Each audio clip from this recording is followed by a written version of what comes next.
Finja ser minha neta. Seu marido vai se arrepender. E o que aconteceu depois parece coisa de filme. A chuva caía com tanta força sobre Belo Horizonte que parecia querer lavar toda a cidade. Sentada no banco do passageiro do carro, Beatriz sentia as lágrimas escorrerem pelo seu rosto enquanto seu marido, Roberto, gritava ao volante. A discussão havia começado por algo aparentemente insignificante. Ela havia esquecido de buscar a encomenda dele na loja de departamentos do centro. Você não presta atenção em nada, Beatriz. 32 anos de casamento e você continua sendo a mesma incompetente de sempre, berrou Roberto, sua voz ecoando dentro do carro como um trovão. Ele batia no volante com tanta força que os nós dos dedos ficavam brancos. Beatriz, aos 61 anos, encolheu-se no banco. Suas mãos tremiam sobre o colo, segurando a bolsa como se fosse um escudo protetor. Aquela não era a primeira vez que ele explodia daquele jeito, mas algo naquela noite parecia diferente. Havia uma crueldade em seus olhos que ela nunca tinha visto antes. Eu peço desculpas, Roberto. Amanhã eu vou buscar, prometo, disse ela com a voz embargada,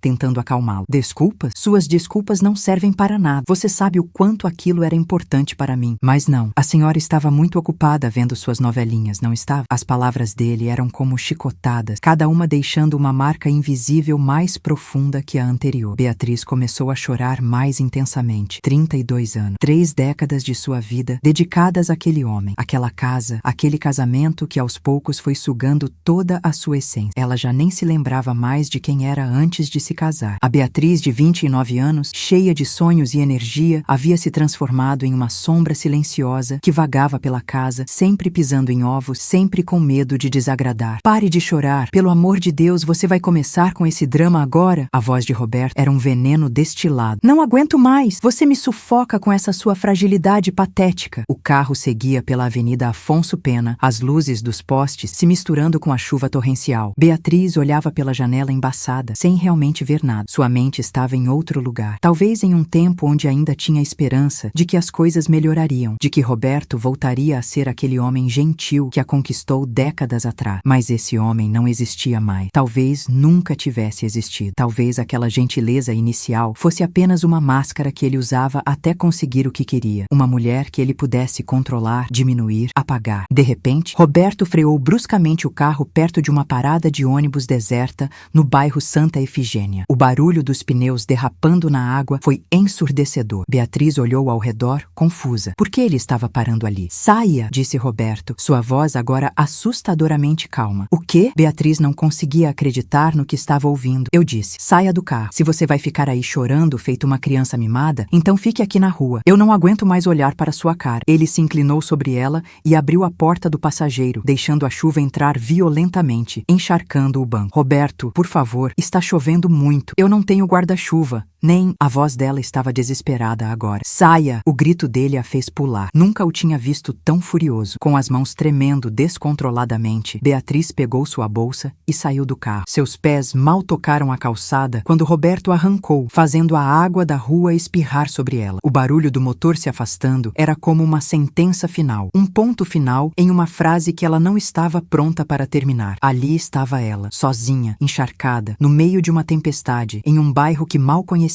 Não tinha celular. Roberto sempre dizia que ela não precisava, que só ia usar para falar besteira com as amigas. Não tinha dinheiro. Ele controlava cada centavo que entrava e saía da casa. Não tinha para onde ir. Ao longo dos anos, ele havia cortado sistematicamente todos os laços dela com a família e amigos, sempre com alguma desculpa plausível. Sua irmã só quer seu dinheiro. Aquela sua amiga é má influência. Seus pais não nos respeitam. A água escorria pelo seu cabelo grisalho, penetrava em suas roupas, fazia seus sapatos velhos pesarem como chumbo. Beatriz olhou para suas próprias mãos enrugadas e pensou em como tinha chegado ali. Em que momento exato ela permitiu que sua vida se transformasse naquilo? Quando foi que ela deixou de lutar? As lágrimas se misturavam com a chuva em seu rosto. Ela tremia. Não sabia se de frio ou de medo. Talvez ambos. O bairro estava silencioso, as ruas desertas. Apenas ela e a tempestade. E uma pergunta que ecoava em sua mente. E agora? Foi então que ela ouviu. Tap, tap, tap. Um som rítmico e suave, quase imperceptível sob o barulho da chuva. O som de uma bengala batendo no chão molhado. Tópico 2. O encontro inesperado. Através da cortina de chuva, Beatriz viu uma figura se aproximando. Era uma mulher idosa, elegante apesar da tempestade, usando um sobretudo bege de corte refinado e um lenço de seda, protegendo seus cabelos brancos perfeitamente arrumados. Mas o que mais chamou a atenção de Beatriz foram os olhos da mulher. mulher. Embora claramente cegos, cobertos por aquela névoa característica da cegueira, eles pareciam enxergar mais do que olhos normais conseguiriam. A noite não convida para passeios ao ar livre. Não é mesmo? Disse a senhora, sua voz melodiosa cortando o som da tempestade. Ela parou a poucos passos de Beatriz, inclinando levemente a cabeça como se a estivesse observando detalhadamente. Beatriz limpou o rosto rapidamente, tentando disfarçar as lágrimas. Estou bem, obrigado. Só esperando alguém. Mentiu. Aquela mentira automática que se torna reflexo depois de anos escondendo a verdade. A mulher sorriu, um sorriso que carregava sabedoria e uma pitada de tristeza. Sua voz diz o contrário, minha querida. É a voz de alguém que acabou de ser abandonado. Aquela palavra, abandonada, fez algo se romper dentro de Beatriz, como se a última parede que ela mantinha em pé tivesse desabado de uma vez. Um soluço profundo escapou de sua garganta e ela não conseguiu mais segurar. Ali, naquela calçada molhada, diante daquela estranha cega, Beatriz desmoronou completamente. Como a senhora sabe? Perguntou entre lágrimas, a voz quase inaudível. Quando se perde a visão, os outros sentidos se aguçam, explicou a senhora com gentileza. Consigo ouvir o tremor em sua respiração, sentir o peso de sua tristeza no ar, perceber que está encharcada e que suas roupas são de boa qualidade, mas antigas e bem cuidadas, sinal de alguém que já teve uma vida mais confortável. E, principalmente, ela fez uma pausa significativa. Consigo sentir quando alguém está destruído por dentro. É uma dor que transcende o físico. Naquele momento, um carro preto e luxuoso parou suavemente ao lado dela. Um homem de seus 45 anos, vestindo um terno impecável, desceu rapidamente com um enorme guarda-chuva. Dona Margarida, a senhora não deveria ter saído sozinha com esse temporal, disse ele, preocupação genuína em sua voz. Ele a cobriu cuidadosamente com o guarda-chuva. Ah, Paulo, você se preocupa demais. Estava apenas dando um passeio, respondeu ela com tranquilidade. Mas então virou seu rosto na direção de Beatriz. Seus olhos cegos pareciam penetrar na alma dela. Paulo,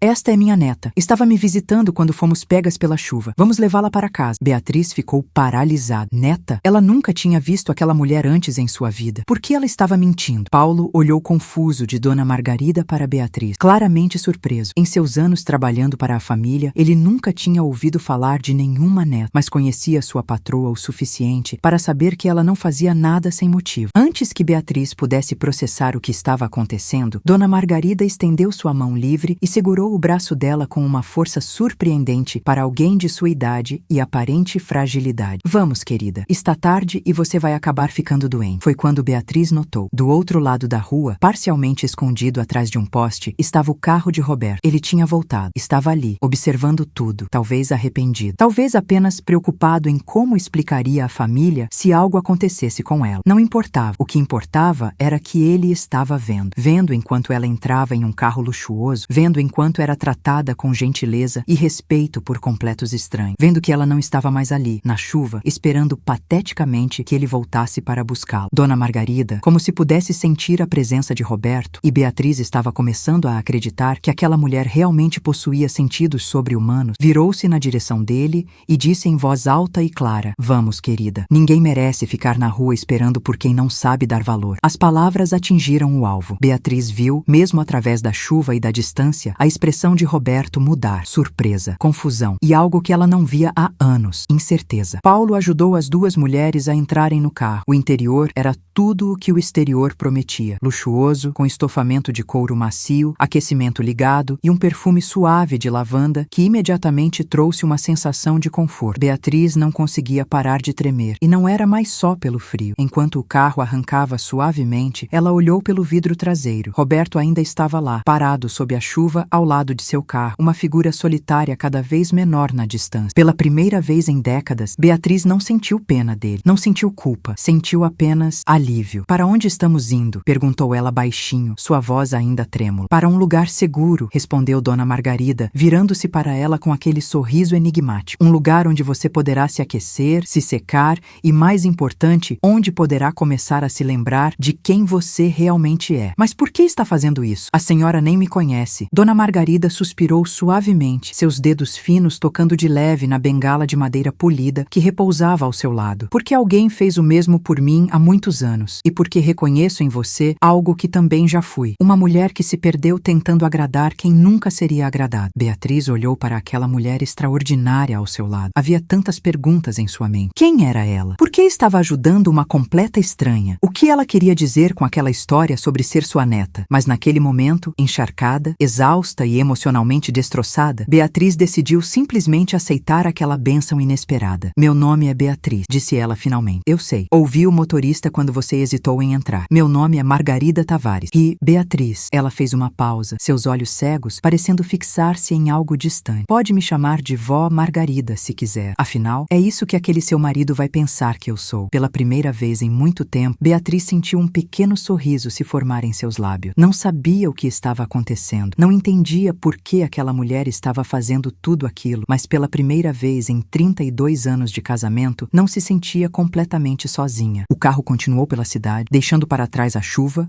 a escuridão e Roberto. Beatriz encostou a cabeça no banco macio e fechou os olhos, permitindo-se por um breve momento imaginar que talvez, apenas talvez, houvesse esperança de recomeço. Tópico 3. A Mansão dos Segredos. O carro atravessou os bairros de Belo Horizonte até chegar ao elegante bairro Mangabeiras, conhecido por suas mansões e vista privilegiada da cidade. Quando pararam diante de um portão imponente de ferro forjado, Beatriz sentiu seu coração acelerar. A propriedade era magnífica. Um casarão em estilo colonial português, com jardins impecavelmente cuidados, que mesmo sob a chuva, exalavam beleza e sofisticação. Chegamos, anunciou Paulo, acionando o controle remoto que abriu o portão automaticamente. Enquanto o carro subia a alameda de pedras portuguesas até a entrada principal, Beatriz observava tudo com olhos arregalados. Ela e Roberto viviam confortavelmente. Ele tinha um bom emprego como gerente de banco. Mas aquilo era outro nível completamente diferente. Aquilo era riqueza de verdade, antiga,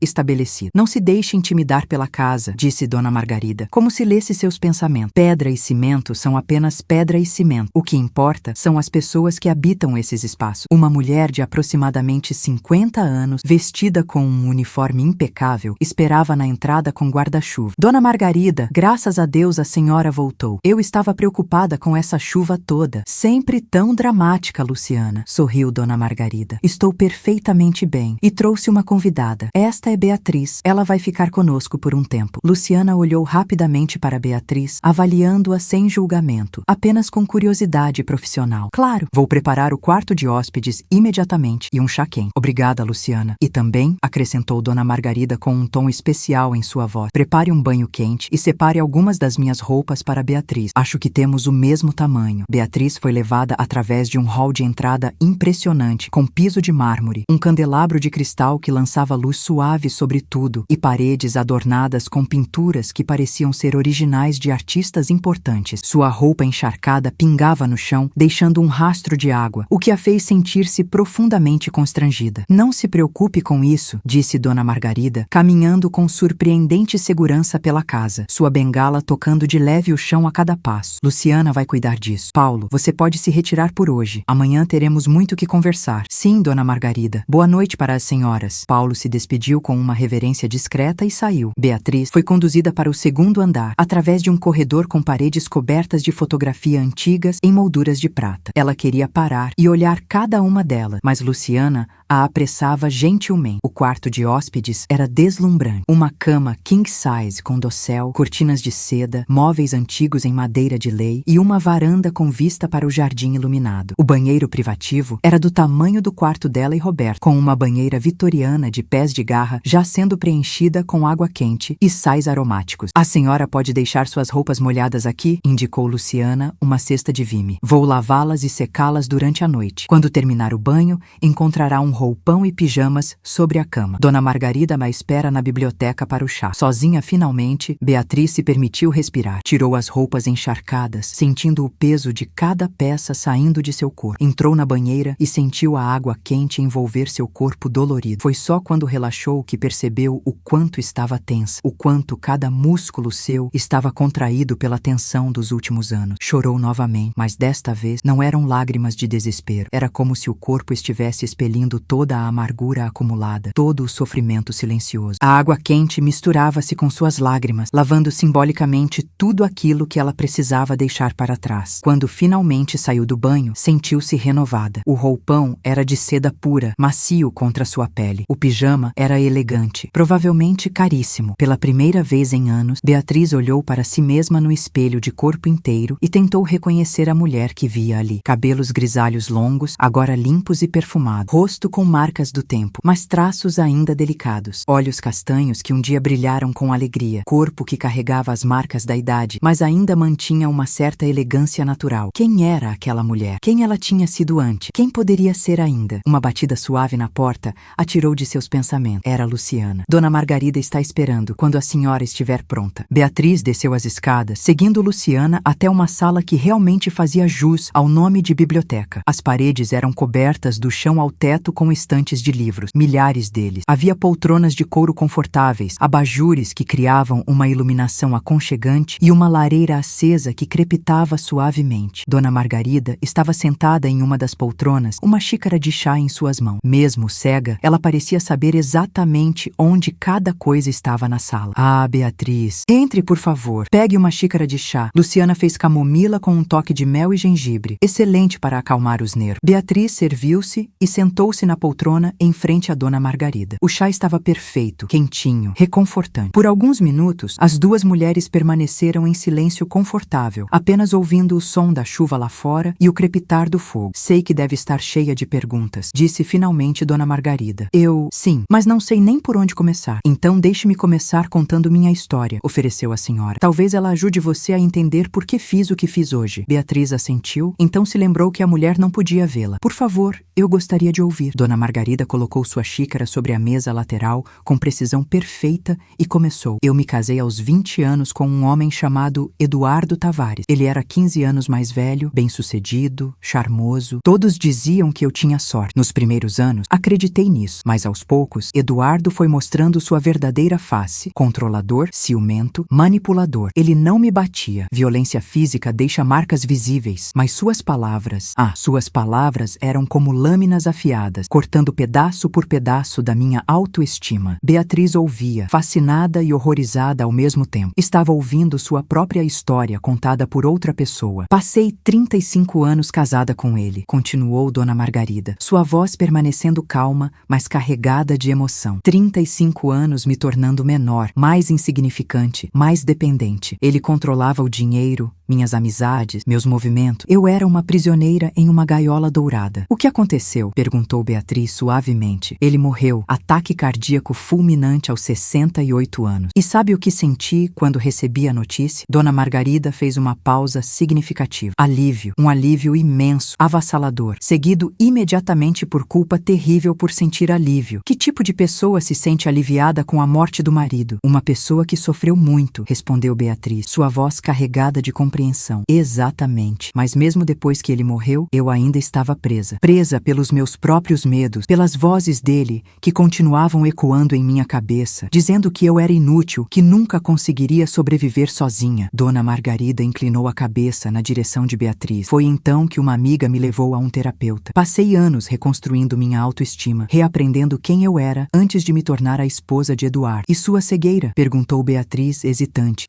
Isso, glaucoma progressivo que não foi tratado adequadamente. Eduardo sempre cancelava minhas consultas médicas. Dizia que eu estava inventando problemas para chamar atenção. Quando finalmente procurei ajuda depois de sua morte, já era tarde demais. Perdi completamente a visão aos 63 anos. Ela sorriu suavemente. Mas sabe de uma coisa? Perder a visão física me fez enxergar muitas outras coisas com mais clareza. Beatriz sentiu lágrimas escorrerem novamente. Sinto muito. Não sinta. Hoje sou mais feliz cega e livre livre do que jamais fui enxergando e presa. E é por isso que fiz o que fiz hoje. Porque vi, ou melhor, senti você ali, naquela chuva, exatamente onde eu estive tantos anos atrás. E pensei, se alguém tivesse me ajudado naquele momento, quantos anos de sofrimento eu poderia ter evitado. Mas por que mentir dizendo que sou sua neta? Dona Margarida sorriu, um sorriso que era parte diversão, parte estratégia. Ah, isso. Beatriz, aquele homem que te abandonou na rua precisa aprender uma lição. Ele precisa ver que você tem valor, que não está sozinha no mundo, que existem pessoas que se importam com você. E ele precisa sentir medo. Medo de que você não volte. Medo de que você perceba que merece coisa melhor. Mas eu não posso simplesmente não voltar. Toda a minha vida está lá. Minha casa, minhas coisas, suas coisas, ou as coisas dele. A pergunta de Dona Margarida foi como uma flecha certeira. Beatriz, me diga, na casa onde você mora há 32 anos, qual espaço é verdadeiramente seu? Qual cômodo reflete quem você é? Beatriz abriu a boca para responder, mas então percebeu que não tinha resposta. Não havia nenhum espaço na casa que fosse realmente dela. O quarto era decorado ao gosto de Roberto. A sala refletia o status que ele queria projetar. A cozinha era funcional, nada mais. Não havia um único lugar naquela casa onde ela pudesse ser plenamente ela mesma. Veja só, disse Dona Margarida gentilmente. Você já descobriu a primeira verdade. Não se pode sentir falta de uma casa onde você nunca foi verdadeiramente bem-vinda. Aquelas palavras ressoaram profundamente em Beatriz. Ela olhou ao redor da biblioteca, com suas centenas de livros, seu calor acolhedor, sua atmosfera de refúgio seguro. Em apenas algumas horas naquela casa, ela já se sentia mais em casa do que em 3 décadas em outro lugar. O que a senhora sugere que eu faça? Por hora, descanse. Amanhã começaremos a traçar um plano. Mas, Beatriz, Dona Margarida inclinou-se levemente para frente, sua expressão séria. Preciso que você entenda uma coisa. Eu posso oferecer um refúgio temporário, orientação, apoio, mas a decisão de mudar sua vida, de reconstruir sua identidade, de ser corajosa, essa decisão só você pode tomar. Eu não vou te salvar. Vou te dar ferramentas para que você se salve. Beatriz respirou fundo. Pela primeira vez em décadas, sentiu algo que não conseguia identificar imediatamente. Depois de um momento, reconheceu. Era esperança. Obrigada, Dona Margarida. Não sei como vou retribuir tudo isso. Não precisa retribuir a mim. Quando estiver pronta, você vai ajudar outra mulher que esteja onde você está hoje. É assim que a corrente funciona. Passamos adiante o que recebemos. Naquela noite, deitada na cama mais confortável em que já tinha dormido, Beatriz olhou para o teto decorado com molduras de gesso e pensou em todas as encruzilhadas que a levaram até ali. Pensou em Roberto, provavelmente furioso em casa, tentando ligar para um celular que ela não tinha. Pensou em como explicaria tudo para ele quando voltasse. Mas então, uma voz pequena dentro dela sussurrou: "E se você não voltar?" A ideia era aterrorizante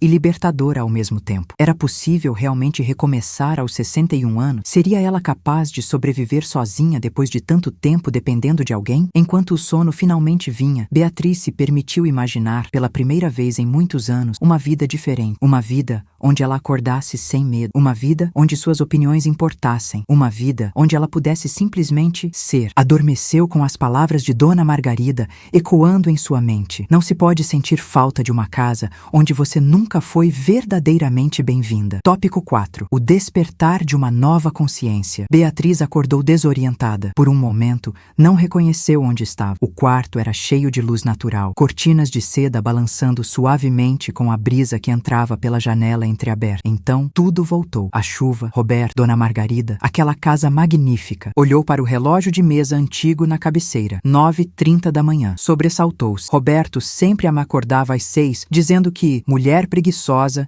envergonha o marido. Ela não dormia até aquela hora há mais de 30 anos. Levantou-se rapidamente, o coração acelerado pela culpa automática. Mas então parou. Culpa de quê? Ela estava em outra casa, longe de Roberto, livre de suas regras arbitrárias. Podia dormir até a hora que quisesse, mas a culpa persistia. Aquela sensação de estar fazendo algo errado era tão profundamente enraizada que ela não conseguia simplesmente ignorá-la. Uma batida suave na porta. "Beatriz, está acordada?" Era a voz de Luciana. "Sim, pode entrar." Luciana entrou carregando uma bandeja com café da manhã. "Bom dia, trouxe seu café." Dona Margarida disse para não apressá-la, que tomasse seu tempo. "Não precisava trazer aqui. Eu poderia descer. Nonsense. A senhora é nossa hóspede. E além do mais, Dona Margarida insiste que todas as mulheres desta casa merecem ser servidas de vez em quando. Faz bem para a alma. Luciana colocou a bandeja sobre uma mesinha perto da janela e abriu as cortinas completamente. Suas roupas estão limpas e passadas no closet. Dona Margarida também deixou algumas peças para a senhora escolher, caso prefira. Quando Luciana saiu, Beatriz olhou para a bandeja. Não era apenas café. Havia pão francês ainda quentinho, manteiga caseira, geleia de frutas vermelhas, queijos variados, frutas frescas cortadas, suco natural de laranja e um pequeno vaso com uma rosa recém-colhida. Ela não conseguia lembrar a última vez que tomou um café da manhã assim. Em sua casa, ela acordava cedo para preparar o café de Roberto exatamente como ele gostava. Servia-o. Então, comia rapidamente o que sobrava em pé na cozinha enquanto começava a limpar. Sentou-se à mesa e comeu devagar, saboreando cada garfada. Estava delicioso, mas mais do que isso, estava carregado de um significado que ia além da comida. Era uma demonstração de cuidado, de valor, de que ela merecia ser tratada com gentileza. Depois do café, explorou o closet. Suas roupas estavam ali, mas também havia várias peças de Dona Margarida. Vestidos elegantes, blusas de seda, saias bem cortadas, todas em um estilo clássico e sofisticado. Beatriz escolheu um conjunto simples, mas elegante. Uma blusa de linho branca e uma calça de alfaiataria azul marinho. Quando se olhou no espelho, quase não se reconheceu. Parecia digna. Desceu as escadas, seguindo o som de vozes vindas do jardim. Encontrou Dona Margarida sentada em uma mesa de ferro forjado sob uma pérgola coberta de jasmim. Com ela estava uma mulher de aproximadamente 40 anos, cabelos pretos presos em um coque, óculos de armação moderna, vestida de forma profissional. Ah, Beatriz, bom dia! Dormiu bem? Dona Margarida virou o rosto na direção dela com precisão impressionante. Sim, muito bem, melhor do que há ano. Ótimo, venha, sente-se conosco. Esta é a doutora Júlia Mendes, advogada e amiga de longa data da família. A doutora estendeu a mão. Prazer em conhecê-la, Beatriz. Dona Margarida me contou brevemente sobre sua situação. Beatriz sentou, de repente nervosa. Minha situação? Não se preocupe, disse Dona Margarida com calma. Não contei detalhes. Apenas expliquei que você passou por uma experiência difícil e pode precisar de orientação legal. A doutora Júlia é especialista em direito de família. Eu não sei se preciso de um advogado, disse Beatriz hesitante. Quer dizer, meu marido foi cruel, mas... Mas o quê? Perguntou doutora Júlia gentilmente.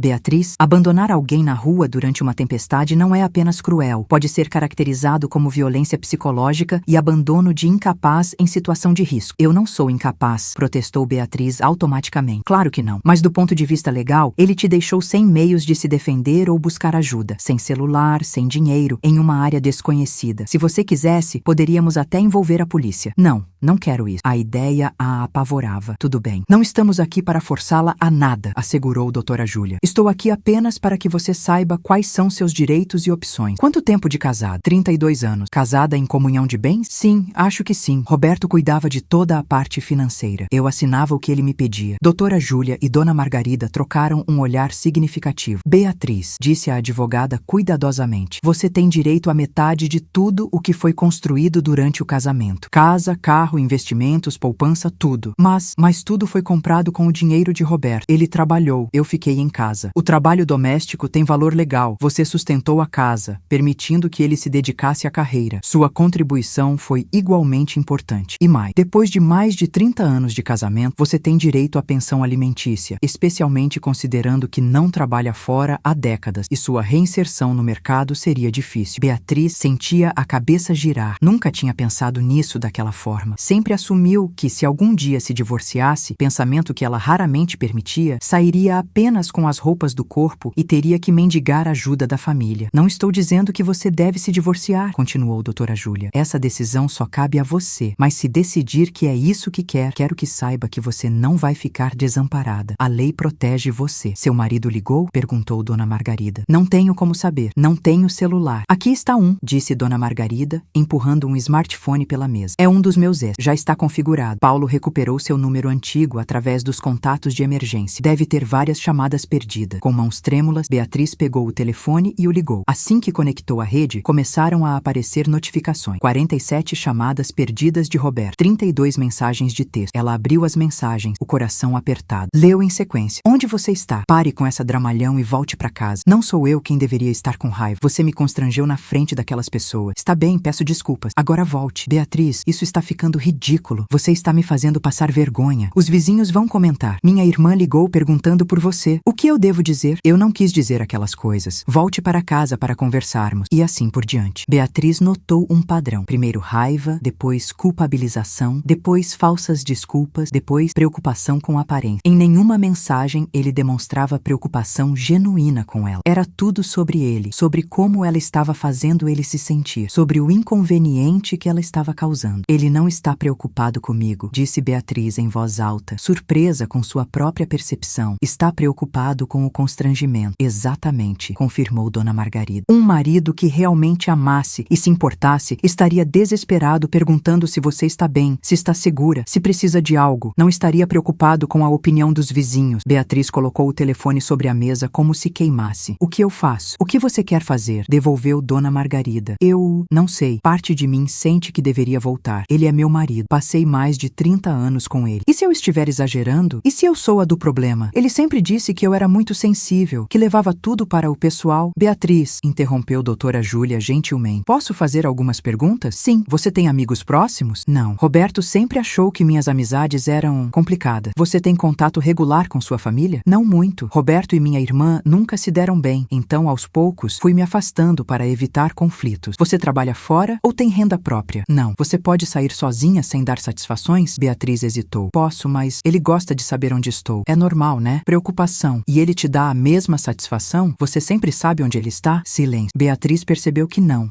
Ela não sabia. Roberto muitas vezes chegava tarde sem explicações, dizia apenas que estava resolvendo coisas do trabalho e se irritava se ela perguntava detalhes. Você toma decisões sobre sua própria vida? Como o que vestir? Como cortar o cabelo? Que programas assistir?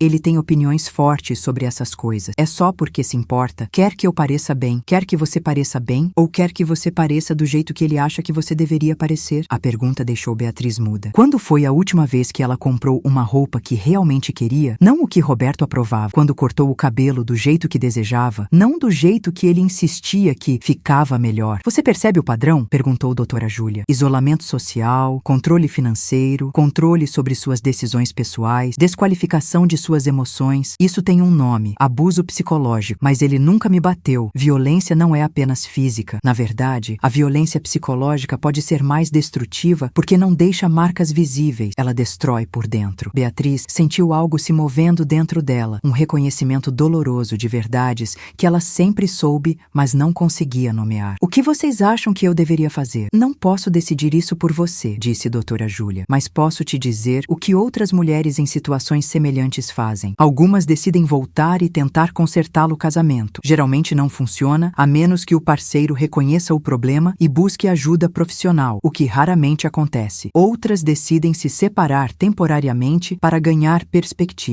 E outras decidem que chegou a hora de fechar esse capítulo de suas vidas permanentemente. Vou deixar vocês conversarem, disse Dona Margarida, levantando-se com a ajuda de sua bengala. Beatriz, qualquer que seja sua decisão, você terá meu apoio. Mas lembre-se, a única pessoa que precisa viver com as consequências de suas escolhas é você mesma. Então escolha pensando no que é melhor para você, não no que é mais fácil ou no que os outros esperam. Depois que Dona Margarida saiu, doutora Júlia passou mais de uma hora explicando detalhadamente os direitos de Beatriz, os processos legais envolvidos em separação e divórcio e as medidas protetivas disponíveis se Roberto se tornasse mais agressivo. Não precisa decidir nada hoje, disse a advogada antes de ir embora. Mas pense sobre o que conversamos. E Beatriz, você merece ser feliz. Nunca é tarde demais para recomeçar. Quando ficou sozinha no jardim, Beatriz olhou ao redor. Os jasmins perfumavam o ar, pássaros cantavam nas árvores. O sol brilhava após a tempestade da noite anterior. Tudo parecia mais vivo, mais colorido, como se ela estivesse enxergando o mundo pela primeira vez. Pegou o telefone novamente e olhou para as mensagens de Roberto. Algo que a doutora Júlia disse ressoava em sua mente. A única pessoa que precisa viver com as consequências de suas escolhas é você mesma. Por 32 anos, ela viveu com as consequências das escolhas de Roberto. Quando seria a hora de viver com as consequências de suas próprias escolhas? Com dedos trêmulos, começou a digitar uma resposta. Apagou. Começou de novo. Apagou novamente. Depois de várias tentativas, finalmente escreveu: Roberto, estou bem e em lugar seguro. Preciso de tempo para pensar. Não tente me procurar. Entrarei em contato quando estiver pronta. Olhou para a mensagem por longos minutos antes de apertar enviar. Quando finalmente o fez, sentiu algo extraordinário acontecer. Pela primeira vez em décadas, sentiu que tinha tomado uma decisão por si mesma, sobre si mesma. O telefone começou a tocar imediatamente. Roberto. Ela olhou para o nome na tela, o coração acelerado, e então fez algo que nunca tinha feito antes. Não atendeu. Deixou o telefone sobre a mesa, levantou-se e caminhou pelo jardim. Cada passo parecia mais leve que o anterior. Não sabia o que o futuro reservava. Não sabia se teria coragem de realmente deixar Roberto. Não sabia como reconstruiria sua vida se decidisse seguir em frente. Mas naquele momento, naquele jardim ensolarado, cercada pelo perfume dos jasmins e pelo cuidado de pessoas que mal a conheciam, mas a tratavam com mais gentileza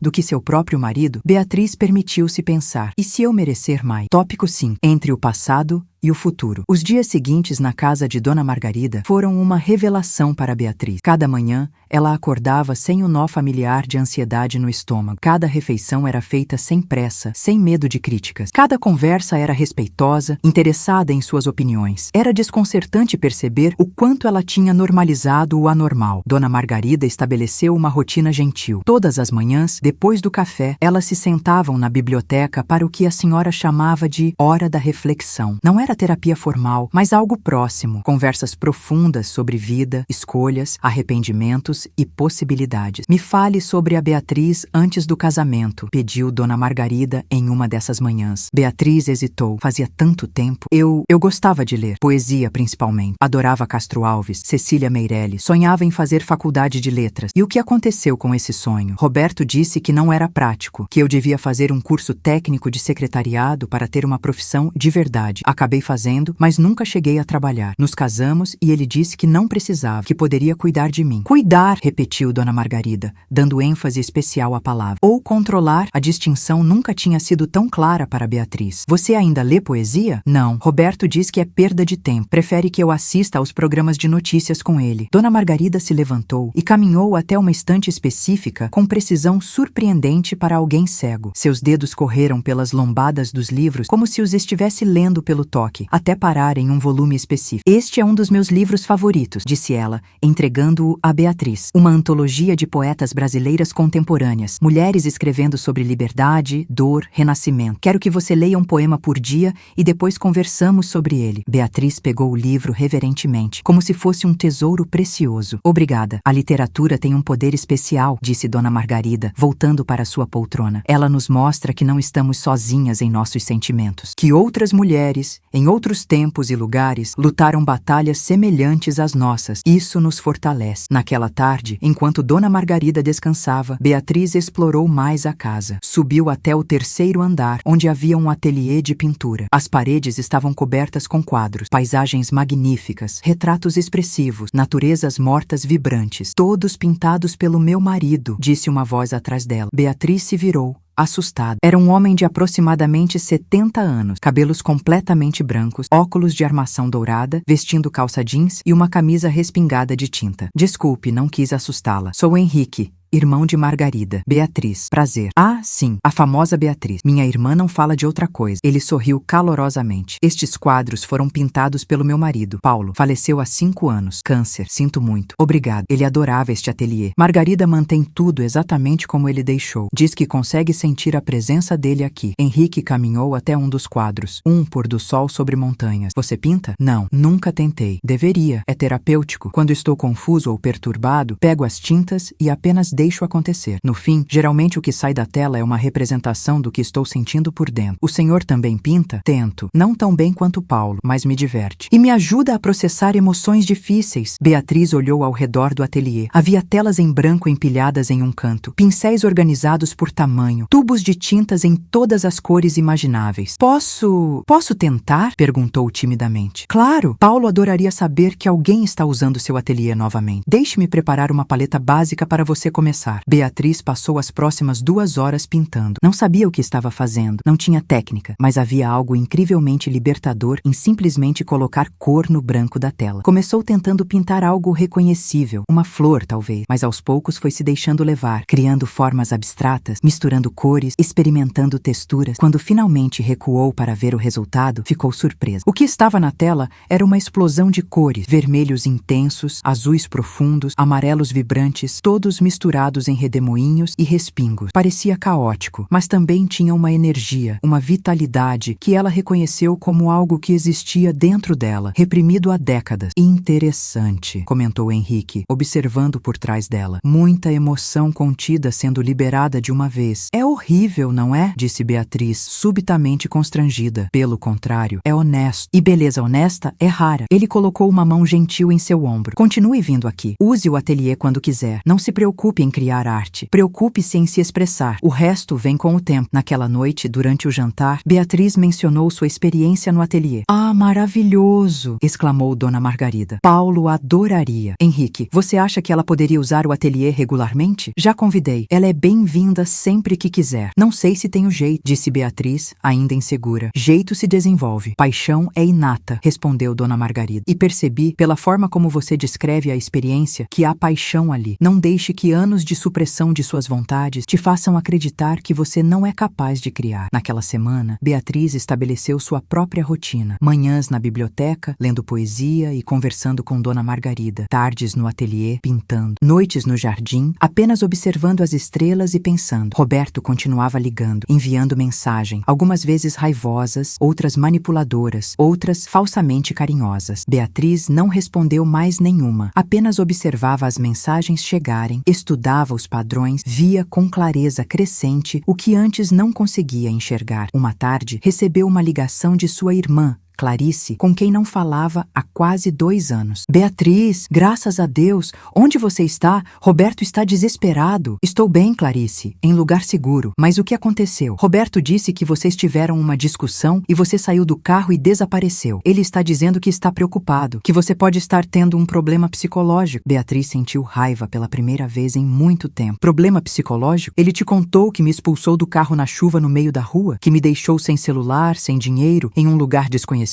Silêncio do outro lado da linha. Não, ele não mencionou isso. Disse apenas que vocês discutiram e você saiu dramaticamente. Clarice, preciso te perguntar algo. Você se lembra de quando paramos de nos falar com frequência? De quando parei de ir aos almoços de família? Roberto disse que você estava muito ocupada, que tinha muitas coisas para cuidar em casa. Mentira. Roberto sistematicamente me afastou de você, da família, das minhas amigas. Dizia que vocês eram má influência, que me enchiam a cabeça de bobagens, que mulher casada tinha que priorizar o marido. A voz de Beatriz estava trêmula, mas firme. E eu deixei. Deixei porque estava tão condicionada a acreditar que ele sabia melhor que eu, não questionava. Beatriz, eu não sabia. Como poderia? Eu mesma mal percebia. É assim que funciona. É gradual. Um comentário de cada vez, uma crítica de cada vez, uma limitação de cada vez. Até que você olha ao redor e percebe que virou uma prisioneira em sua própria vida. Clarice chorou no telefone. Sinto muito. Eu deveria ter percebido. Deveria ter insistido mais. Não é sua culpa. Era minha responsabilidade manter contato e não o fiz. Mas agora estou tentando consertar isso. Quero minha família de volta, Clarice. Quero minha irmã de volta. Você me tem, sempre teve. O que você precisa? Por enquanto, só que acredite em mim. E se Roberto ligar perguntando, apenas diga que falou comigo e que estou bem. Não diga onde estou, mas onde você está. Com pessoas que estão me ajudando a encontrar meu caminho de volta para mim mesma. Depois de desligar, Beatriz sentiu-se mais leve. Havia dado o primeiro passo para reconstruir as pontes que Roberto tinha queimado. Naquela noite, ela abriu o livro de poesias que Dona Margarida tinha dado e começou a ler. O primeiro poema poema era de uma poeta chamada Ana Martins Marques e falava sobre redescobrimento, sobre encontrar pedaços de si mesma que havia perdido. Chorou enquanto lia. Não lágrimas de tristeza, mas de reconhecimento. Alguém, em algum lugar, tinha sentido o que ela sentia. Tinha colocado em palavras a confusão, a dor, mas também a esperança. Pegou um caderno que Luciana tinha deixado no quarto e, pela primeira vez em décadas, começou a escrever. Não poesia exatamente, apenas pensamentos, sentimentos, confissões que não ousara fazer nem para si mesma. Escreveu sobre medo, sobre solidão, sobre a terrível ironia de se sentir mais sozinha dentro de um casamento do que estando literalmente sozinha. Escreveu sobre os sonhos que tinha enterrado, sobre a mulher que poderia ter sido, sobre a mulher que ainda poderia se tornar. Quando finalmente parou, já passava de meia-noite. Suas mãos doíam, mas seu coração estava mais leve. Havia algo poderoso em nomear suas emoções, em reconhecer suas verdades. Adormeceu naquela noite com o caderno abraçado contra o peito, como se fosse um talismã protetor. E pela primeira vez em semanas, não sonhou com Roberto. Sonhou com cores, vermelhos vibrantes, azuis profundos, amarelos luminosos, todas se misturando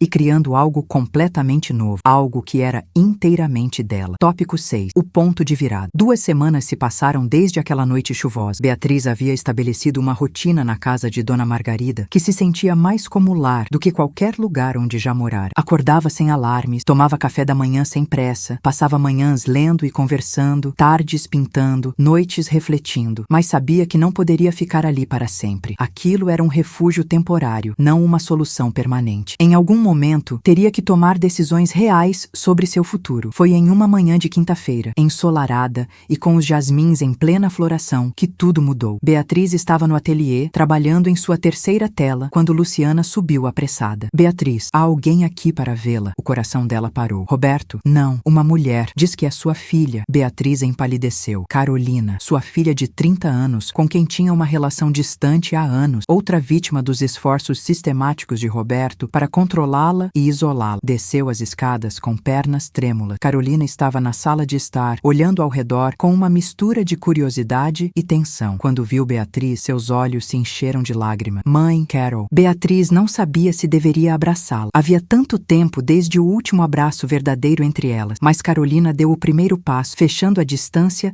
e abraçando sua mãe com força. Você está bem? Eu estava tão preocupada. Como você me encontrou? Tia Clarice. Ela não disse onde você estava, mas mencionou que você estava em uma casa no Mangabeiras. Passei os últimos 2 dias dirigindo por aqui até ver você no jardim desta casa ontem. Você me seguiu? Eu precisava ter certeza de que estava bem. Pai ele está impossível, dizendo que você teve um surto, que precisa de ajuda psiquiátrica, que vai te internar à força se necessário. Beatriz sentiu calafrios. Aquela era uma tática clássica, quando o controle direto falha, questionar a sanidade da pessoa para retomar o poder. Ele pode fazer isso? Perguntou Beatriz, voz trêmula. Uma voz calma respondeu. Não sem avaliação psiquiátrica independente e ordem judicial. E considerando as circunstâncias, nenhum juiz aprovaria. Era a doutora Júlia, que acabara de entrar na sala com Dona Margarida. Carolina, certo? Disse a advogada. Sou doutora Júlia Mendes, advogada de sua mãe. Advogada? Mãe, o que está acontecendo? As 4 mulheres se sentaram e pela primeira vez Beatriz contou toda a verdade para sua filha. Não apenas sobre aquela noite na chuva, mas sobre anos de manipulação, controle, isolamento emocional, sobre como tinha perdido a si mesma aos poucos. Carolina chorava abertamente. Mãe, eu sinto muito. Eu deveria ter percebido. Deveria ter te ajudado. Como poderia? Você era uma criança. E quando cresceu, eu já estava tão condicionada que provavelmente te afastaria se você tentasse intervir. Mas eu via coisas. Via como papai te tratava, como te diminuía. E eu não fiz nada. Você fez o que pode. Saiu de casa assim que terminou a faculdade. Estabeleceu limites com ele. Não o deixou te controlar. Ah, mas te deixei para trás, Carolina soluçou. Você salvou a si mesma. E isso é importante. Não se torne o que eu me tornei, Carol. Prometa-me isso. Elas abraçaram novamente. Um abraço de cura, de reconexão, de amor que nunca tinha realmente desaparecido. Apenas estava escondido sob camadas de dor e distância. O que você vai fazer, mãe? Beatriz olhou ao redor da sala para Dona Margarida, que lhe ofereceu refúgio, para a doutora Júlia, que lhe mostrou seus direitos, para Luciana, que a tratou com gentileza, para Carolina, que percorreu a cidade para encontrá-la. Todas essas mulheres, cada uma à sua maneira, mostrando-lhe que merecia mais, que era capaz de mais, que nunca era tarde demais para recomeçar. Vou me divorciar, disse Beatriz, e ao dizer em voz alta, sentiu a verdade e o peso daquelas palavras. Não sei como vai ser, tenho medo, mas sei que não posso voltar para aquela vida. Você vai ter meu suporte, disse Carolina imediatamente. E o meu, acrescentou doutora Júlia. E meu lar enquanto precisar, disse dona Margarida. Beatriz respirou fundo. Este era o ponto de virada. O momento em que parava de ser vítima e começava a ser protagonista de sua própria história. Há algo mais que você precisa saber, mãe, disse Carolina, hesitante. Papai não está sozinho em todo esse drama. O que quer dizer? Ele tem uma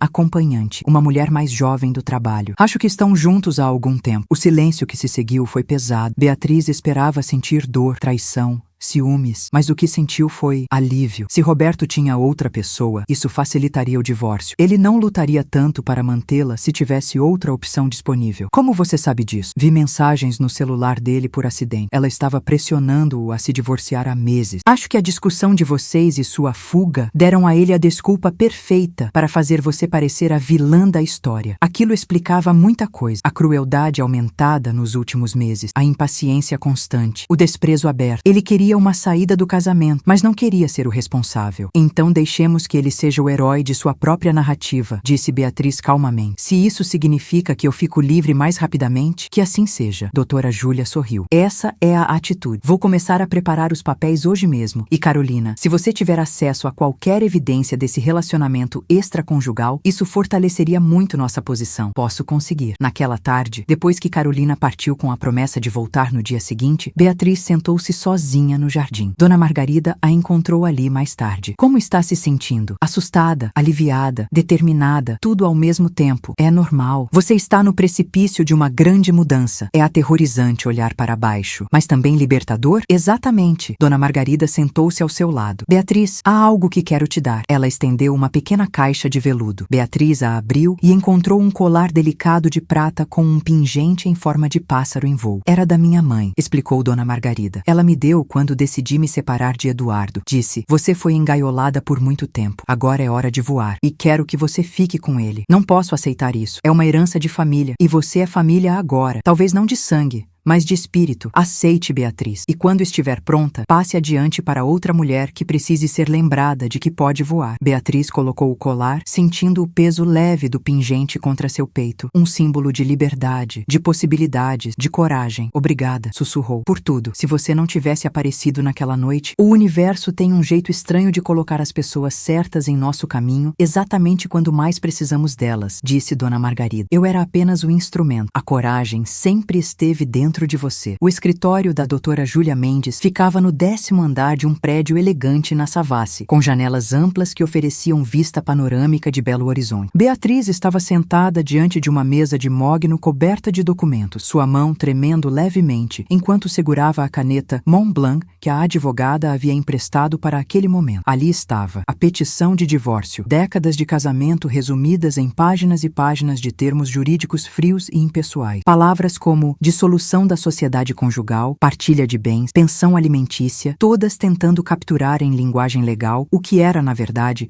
o fim de uma era inteira de sua vida. Respire fundo, disse doutora Júlia gentilmente, observando a hesitação de Beatriz. Você não precisa assinar agora se não estiver pronta. Podemos esperar mais alguns dias, semanas, se necessário. Não, respondeu Beatriz, sua voz mais firme do que esperava. Estou pronta. Se esperar mais, posso mudar de ideia por medo, não por certeza. E assim, com letra surpreendentemente firme, considerando o turbilhão de emoções dentro dela, Beatriz Santos Silva assinou seu nome pela última vez com o sobrenome que carregara por mais de 3 décadas. Cada traço da caneta no papel parecia desenhar um novo caminho, uma nova possibilidade, um futuro que finalmente seria seu. Pronto, disse ela, colocando a caneta sobre a mesa e olhando para sua própria assinatura como se fosse a de uma estranha. Em certo sentido, era. Você foi muito corajosa, disse doutora Júlia, organizando os documentos em uma pasta. Roberto receberá a notificação em 48 horas. Beatriz, preciso que você se prepare mentalmente. Ele provavelmente tentará contato direto antes de responder formalmente através de advogado. Homens como ele raramente aceitam perder o controle sem tentar recuperá-lo uma última vez. Eu sei, disse Beatriz, embora seu estômago se apertasse com a ideia. Estou preparada, mas ninguém está realmente preparado para enfrentar décadas de condicionamento em um único momento. Doutora Júlia estava certa, como sempre. Naquela mesma noite, pouco depois das 8, Roberto apareceu na mansão de Dona Margarida. Beatriz estava na biblioteca, lendo um livro de poesia de Adélia Prado, quando ouviu o interfone tocar insistentemente. Paulo atendeu com sua habitual cortesia profissional. Boa noite, posso ajudá-lo? Preciso falar com minha esposa. Beatriz está aí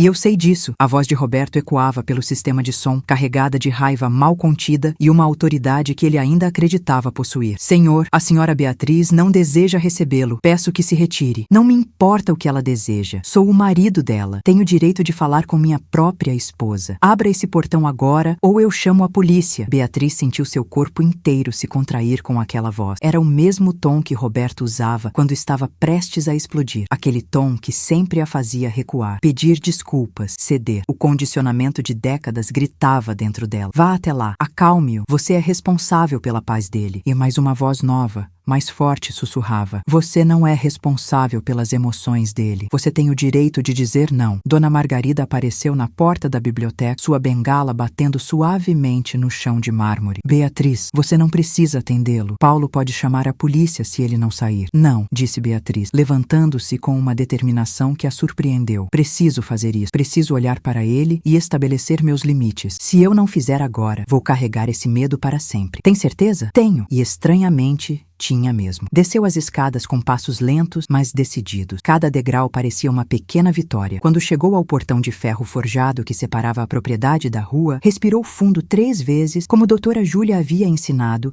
e então saiu. Ficou do lado de dentro do portão, mantendo as grades de ferro entre ela e Roberto como uma barreira física que representava a barreira emocional que finalmente estava construindo. Ele estava do outro lado, visivelmente alterado. O rosto estava vermelho. Não sabia se de fúria ou vergonha ou ambos. Suas mãos seguravam as grades com força, os nós dos dedos brancos. Beatriz, finalmente! Que palhaçada é essa de divórcio? Você enlouqueceu completamente? Ela olhou para ele. Realmente olhou. Talvez pela primeira vez em anos. Viu um homem de 63 anos que estava envelhecendo mal, com bolsas sob os olhos, alguns fios de cabelo teimosamente penteados sobre a calvície crescente, roupas amarrotadas. Mas mais do que isso, viu algo em seus olhos que nunca tinha notado antes. Medo. Roberto estava com medo. Não, Roberto. Pela primeira vez em 32 anos, estou pensando com clareza total. Clareza? Ah, é? E quem está enchendo sua cabeça com essas ideias? Essa velha rica que está bancando sua fantasia de independência? Ou essa advogada que só quer ganhar dinheiro em cima da nossa desgraça? Ele cuspiu as palavras com veneno. Ninguém está enchendo minha cabeça, Roberto. Estou apenas acordando de um pesadelo muito, muito longo. Um pesadelo que durou mais de 3 décadas. Pesadelo? Ele deu uma risada amarga, sem humor. Eu te dei uma casa, uma vida confortável. Você nunca precisou trabalhar, nunca passou necessidade, nunca faltou nada. E agora você vem me dizer que foi um pesadelo? Você me deu uma gaiola dourada, Roberto, e chamou isso de amor. Me deu conforto material enquanto roubava minha dignidade centavo por centavo, dia após dia. Ele bateu no portão com força, fazendo o metal vibrar. Você não pode fazer isso. Somos casados há mais de 30 anos. Você não pode simplesmente jogar tudo fora. Eu não estou jogando nada fora. Você já tinha jogado há muito tempo. Eu só finalmente percebi. Está falando essas bobagens decoradas, essas frases de autoajuda barata. Isso não é você, Beatriz. Isso não é a mulher com quem me casei. Você está absolutamente certo, disse Beatriz. E pela primeira vez sua voz tinha um toque de firmeza, quase de poder. A Beatriz que você conhece não sou eu. É a versão que você moldou, controlou, diminuiu, esculpiu ao longo de décadas. É a Beatriz que você queria que eu fosse, não quem eu realmente sou. Estou tentando encontrar quem eu realmente sou por baixo de todas essas camadas de condicionamento. Roberto mudou de tática então, a raiva dando lugar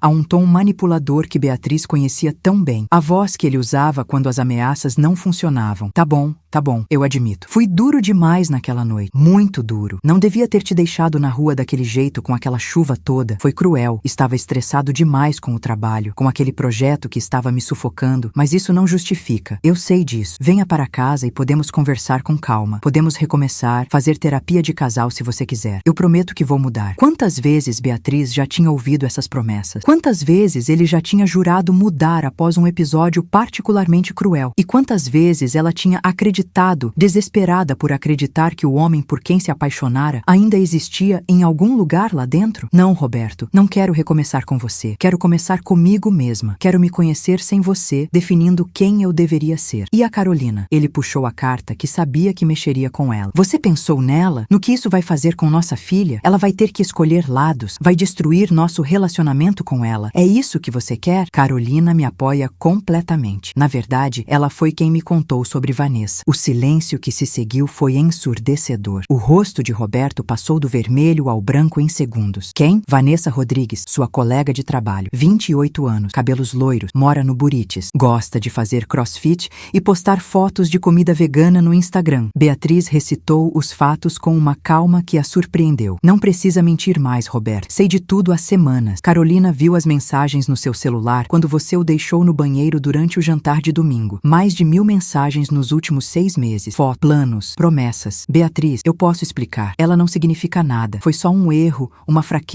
momentânea. 6 meses não é um momento, Roberto. E, honestamente, ela fez uma pausa, deixando um pequeno sorriso surgir em seus lábios. Ela pode ficar com você. Eu a liberto desse fardo. Quem sabe ela tenha mais sorte do que eu tive. Ou quem sabe ela será inteligente o suficiente para sair antes de desperdiçar 30 anos. Beatriz, espera. Por favor. Podemos? Não. Ela o interrompeu com firmeza. Não há podemos. Não há negociação. Não há segunda chance. Você me fez esperar 32 anos por respeito que nunca veio. Por amor que sempre foi condicional. Por consideração que você reservava para estranhos, mas nunca para mim. Agora, quem espera é você. Espere a resposta formal através do seu advogado. Prepare-se para assinar os papéis. E Roberto, ela fez uma pausa, olhando diretamente em seus olhos pela primeira vez sem medo. Não volte aqui. Não me ligue. Não apareça no meu trabalho voluntário. Não me persiga. Todo e qualquer contato deve ser através dos advogados. Se você violar isso, pedirei uma ordem restritiva. Estou falando muito sério. Você não faria isso. Você não é esse tipo de pessoa. Você está certo. A Beatriz que você conhece não faria. Mas você não me conhece mais. Na verdade, ela parou, deixando a verdade pesar. Você nunca me conheceu de verdade. Nunca se deu ao trabalho. Adeus, Roberto. E então fez algo que nunca tinha feito antes, em 32 anos de casamento. Virou as costas para ele no meio de uma conversa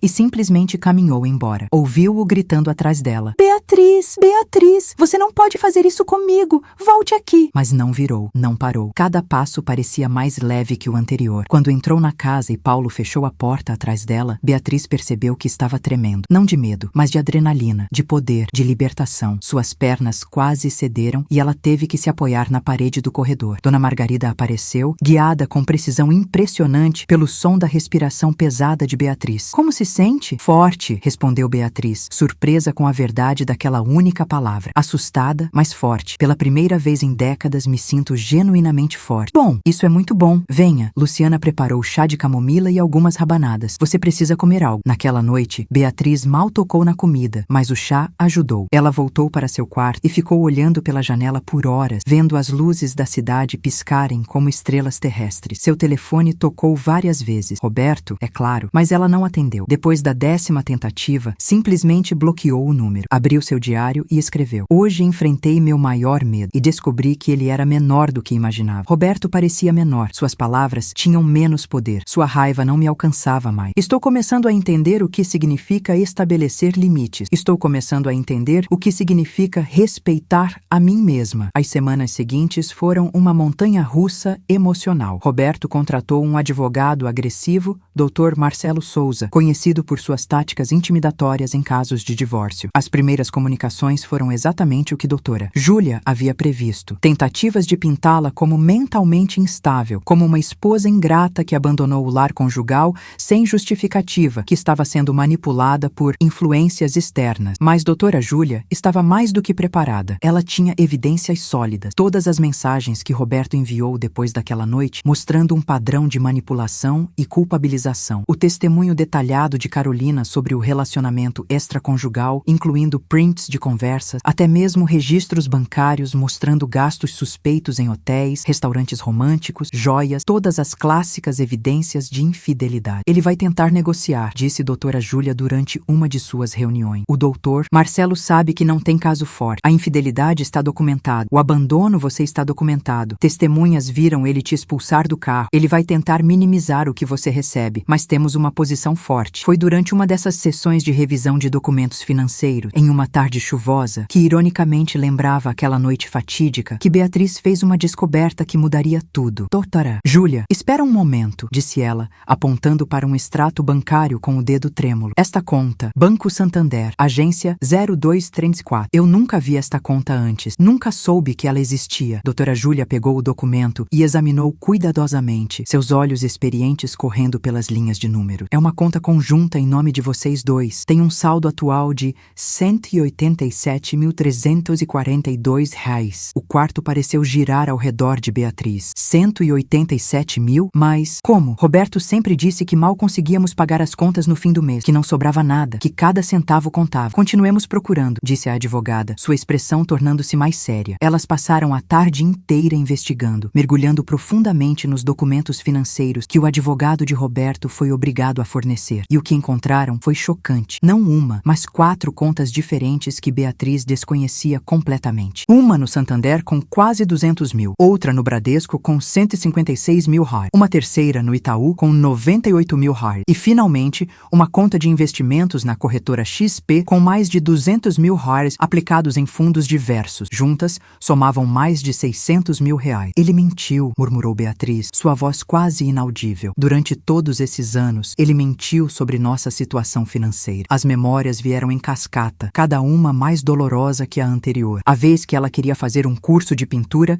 e Roberto disse que não tinham como pagar os 200 reais mensais. A vez que sua mãe ficou doente em Juiz de Fora e ela queria visitá-la mais frequentemente, mas Roberto disse que não podiam gastar com viagens não essenciais. A vez que Carolina precisou de aparelho ortodôntico na adolescência e tiveram que fazer um sacrifício enorme, segundo Roberto, que a fez sentir-se culpada por meses. Tudo mentira. Tudo controle disfarçado de necessidade financeira. Isso é uma tática comum de controle financeiro, explicou doutora Júlia, sua voz carregada de raiva contida. Manter a esposa em escassez artificial enquanto mantém recursos ocultos. Isso aumenta a dependência dela, faz com que ela se sinta grata por qualquer migalha, impede que ela busque independência. É abuso econômico e é uma forma de violência doméstica reconhecida pela lei. Quantas coisas eu poderia ter feito? Beatriz sentiu lágrimas quentes escorrerem pelo rosto. Quantos cursos eu poderia ter feito? Quantas vezes eu poderia ter visitado minha família? Quantas oportunidades eu perdi porque acreditei que não tínhamos dinheiro? Muitas, disse doutora Júlia com honestidade brutal. E ele sabia exatamente o que estava fazendo. Este nível de ocultação financeira não acontece por acidente. É deliberado, calculado,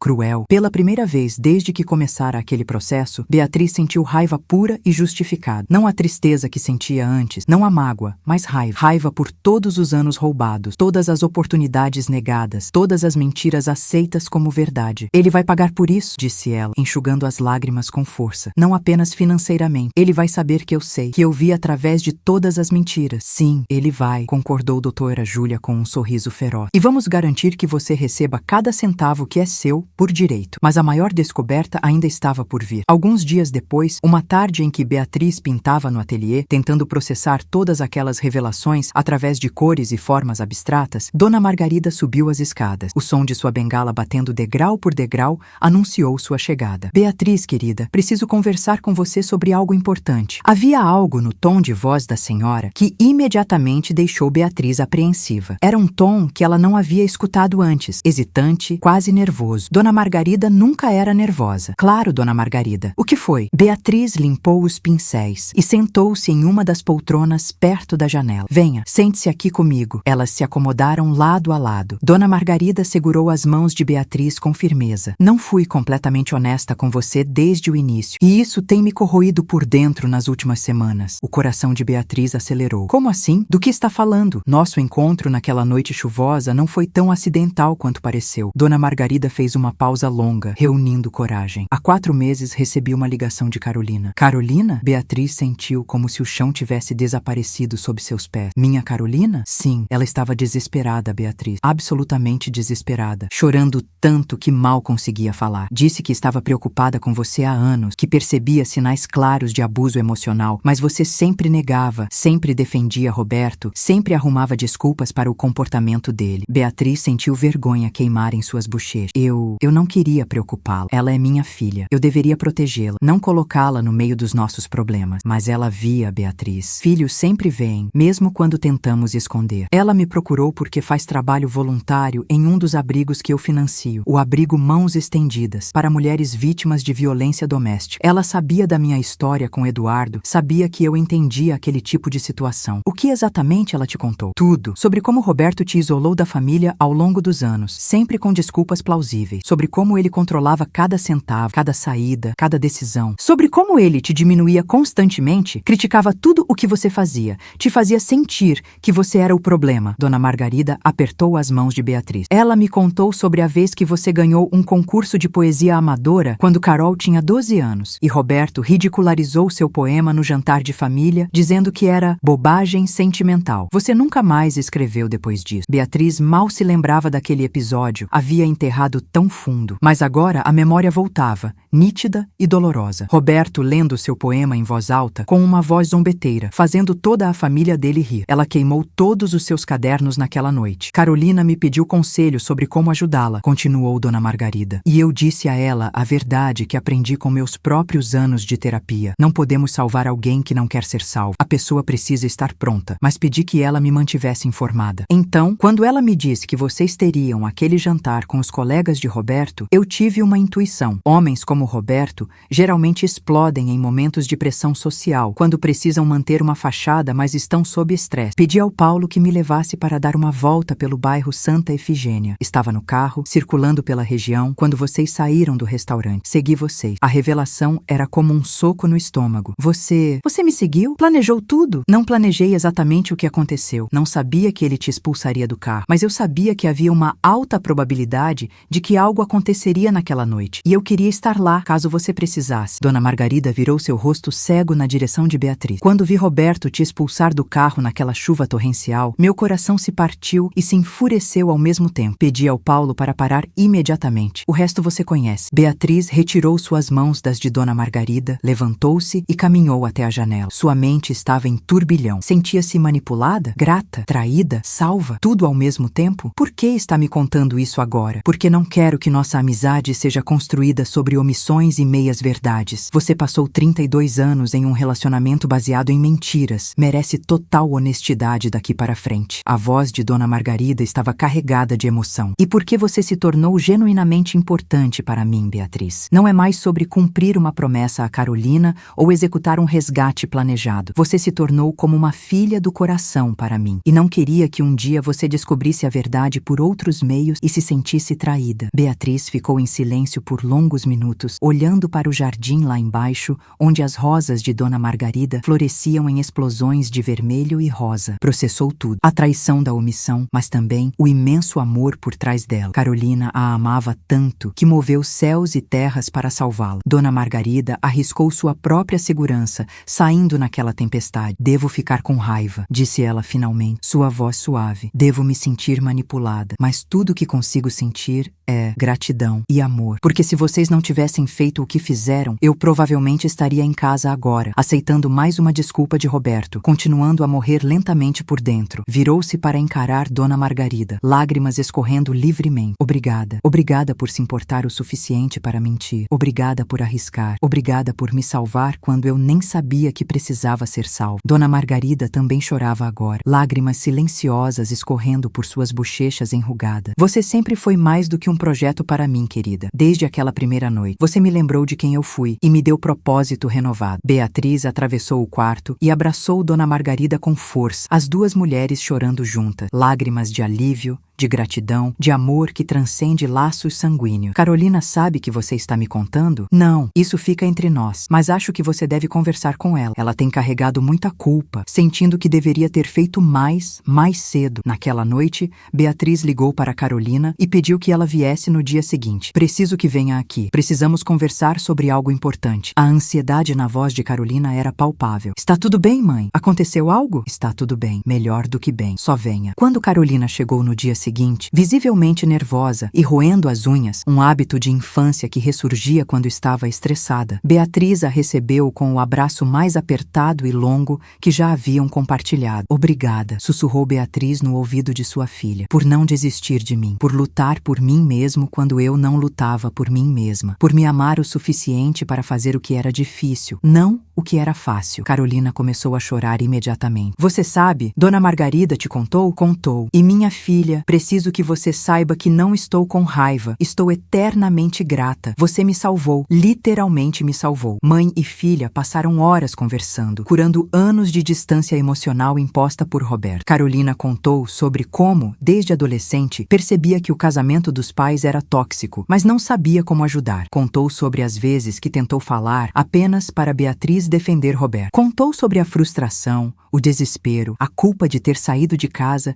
e abandonado a mãe. Você não me abandonou, disse Beatriz firmemente. Você se salvou. E isso foi a coisa mais inteligente que você poderia ter feito. Não se torne o que eu me tornei, Carol. Você quebrou o ciclo. Isso é motivo de orgulho, não de culpa. Mas te deixei lá. Eu estava lá por escolha, mesmo que fosse uma escolha condicionada por anos de manipulação. Você não poderia me tirar de lá à força. Eu precisava estar pronto. E graças a você e Dona Margarida, quando o momento certo chegou, havia uma rede de segurança para me pegar. Elas choraram juntas, riram juntas e começaram a reconstruir uma relação que, pela primeira vez, seria completamente honesta. Tem mais uma coisa que você precisa saber, disse Carolina hesitante, sobre Vanessa. O que tem ela? Ela veio falar comigo na semana passada. Me procurou no trabalho. Beatriz ficou alerta imediatamente. O que ela queria? Ela está grávida, mãe, de 3 meses, e o bebê é do papai. A notícia da gravidez de Vanessa foi um choque, mas de uma forma estranha. Também foi libertadora. Qualquer resquício de dúvida que Beatriz ainda carregava sobre sua decisão evaporou completamente. Roberto não havia apenas traído. Ele estava construindo uma nova família enquanto ainda estava casado com ela. Como você está se sentindo sobre isso? Perguntou Carolina, preocupada com a reação da mãe. Beatriz pensou por um momento, fazendo uma honesta verificação emocional. Livre, respondeu finalmente. Isso me faz sentir livre. Ele vai ter o que sempre quis, uma chance de recomeçar. E eu também terei. Seremos avós, Carol, mas de crianças diferentes. E está tudo bem. 3 meses após entrar na mansão de Dona Margarida, Beatriz mal se reconhecia. Não apenas fisicamente, embora tivesse perdido aquela aparência constantemente cansada e tensa. Seus cabelos grisalhos agora cortados em um estilo moderno que Luciana havia sugerido, seu guarda-roupa atualizado com peças que ela escolhia porque gostava, não porque Roberto aprovava. Mas as mudanças mais profundas eram internas. Ela caminhava diferente, ereta, confiante, ocupando espaço sem pedir desculpas. Falava diferente, clara, direta, sem qualificadores desnecessários ou pedidos de desculpas após cada opinião. Decidia diferente, baseada no que queria, não no que achava que deveria querer. As telas no ateliê de Paulo haviam se multiplicado. Beatriz pintava quase diariamente e suas obras começaram a evoluir. As primeiras eram caóticas, explosões de emoção reprimida, mas gradualmente padrões começaram a emergir. Cores mais suaves, formas mais definidas. Havia ainda intensidade, mas agora controlada, canalizada, transformada em arte genuína. Henrique, que visitava o ateliê frequentemente para trabalhar em suas próprias pinturas, ficou impressionado com seu progresso. Você tem talento real, Beatriz. Não apenas habilidade técnica, mas algo mais raro. Você tem uma voz artística distintiva. O que isso significa? Significa que quando olho para suas telas, sei imediatamente que são suas. Há uma identidade, uma perspectiva única. Isso não pode ser ensinado. Ou você tem ou não tem. Foi Henrique quem sugeriu a exposição. Tenho um espaço cultural pequeno no Savassi. Fazemos exposições mensais de artistas emergentes. Que tal fazer sua primeira mostra solo daqui a 2 meses? Não estou pronta, protestou Beatriz imediatamente. Aquele velho reflexo de se diminuir ressurgindo. Pare, disse Henrique gentilmente, mas firmemente. Reconheço essa voz. É a voz que alguém colocou dentro de você, dizendo que você nunca é boa o suficiente, nunca está pronta o suficiente. Não é sua voz. Você está pronta. E mesmo que não estivesse, você nunca estará pronta até fazer. É assim que funciona. Beatriz concordou, metade aterrorizada, metade empolgada. Passou as próximas semanas pintando freneticamente, criando peças novas e selecionando as antigas. Cada tela contava parte de sua história: o aprisionamento, o despertar, a libertação, a transformação. Enquanto isso, o processo de divórcio finalmente avançava. Roberto, percebendo que não tinha como vencer e provavelmente ansioso para se casar com Vanessa antes do bebê nascer, finalmente concordou em negociar. A casa onde viveram por décadas seria vendida e o valor dividido meio a meio. As 4 contas bancárias ocultas também seriam divididas igualmente e Roberto pagaria pensão alimentícia de 8.000 por mês durante 5 anos, tempo considerado necessário para Beatriz se estabilizar financeiramente e desenvolver sua própria fonte de renda. É mais do que eu esperava, disse Beatriz à doutora Júlia durante a reunião onde assinaram o acordo. É o mínimo que você merece. Na verdade, considerando 32 anos de casamento e o abuso econômico documentado, é menos do que você deveria receber. Mas sei que você quer que isso termine logo. Quero, não por ele, mas por mim. Quero fechar esse capítulo completamente e seguir em frente. A exposição de Beatriz foi marcada para uma sexta-feira à noite. A galeria de Henrique, embora pequena, era bem localizada e tinha uma reputação sólida. Beatriz convidou apenas pessoas próximas: Dona Margarida, Carolina, Luciana, Paulo, Doutora Júlia, sua irmã Clarice e alguns amigos que estava gradualmente reconectando. Na noite da abertura, Beatriz estava tão nervosa que quase vomitou 3 vezes. Suas mãos tremiam enquanto ajudava Henrique a fazer os ajustes finais na iluminação. Cada tela na parede representava um pedaço de sua alma exposto para o mundo ver. Respire, disse Dona Margarida, segurando sua mão. Elas são lindas e, mais importante, são suas. Você está compartilhando sua verdade. Isso é corajoso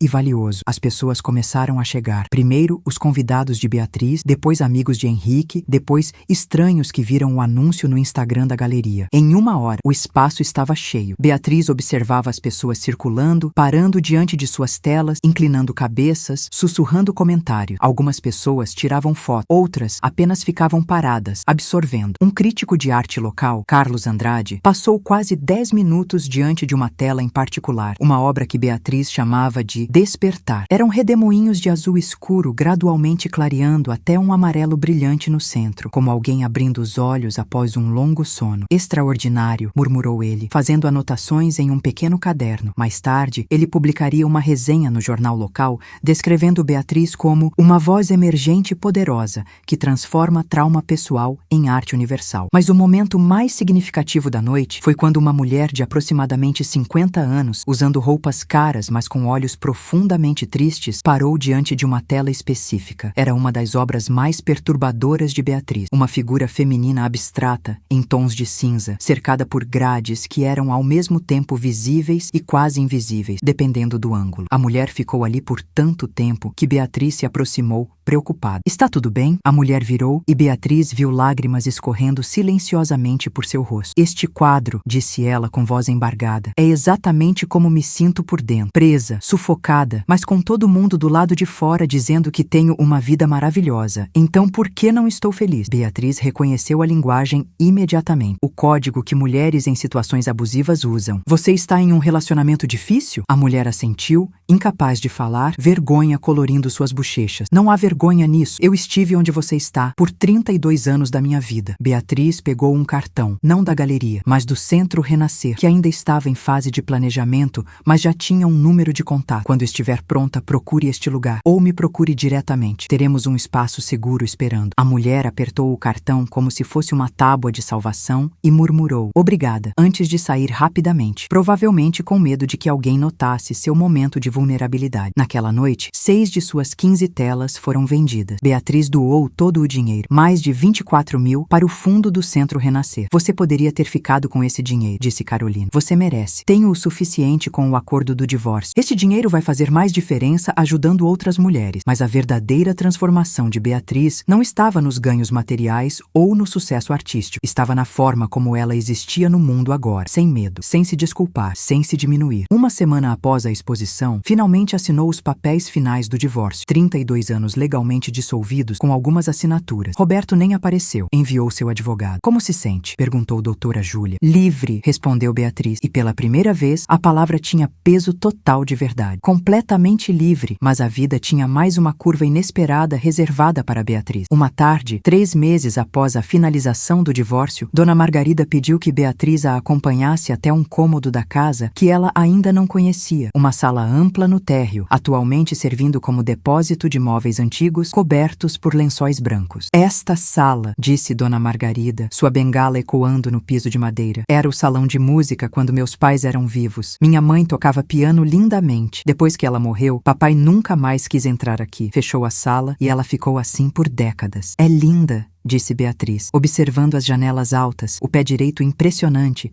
os detalhes em gesso no teto. Poderia ser novamente, e poderia se tornar algo especial, um espaço de acolhimento, de cura, de transformação. O que você tem em mente? Dona Margarida virou-se para ela, e embora seus olhos não enxergassem, Beatriz sentiu a intensidade de seu olhar. Um centro de apoio para mulheres, não um abrigo. Já financio vários em Belo Horizonte, mas um espaço de transição, um lugar onde mulheres que estão deixando relacionamentos abusivos possam encontrar encontrar não apenas abrigo temporário, mas ferramentas reais para a reconstrução. Que tipo de ferramentas? Terapia individual e em grupo, orientação jurídica, oficinas de arte-terapia. Sei em primeira mão o poder curativo da arte, desenvolvimento de habilidades profissionais para aquelas que ficaram fora do mercado de trabalho, planejamento financeiro, literalmente tudo o que você precisou nesses últimos meses, disponível em um só lugar. Os olhos de Beatriz se encheram de lágrimas. Isso seria transformador e eu gostaria que você coordenasse, que fosse o coração do projeto.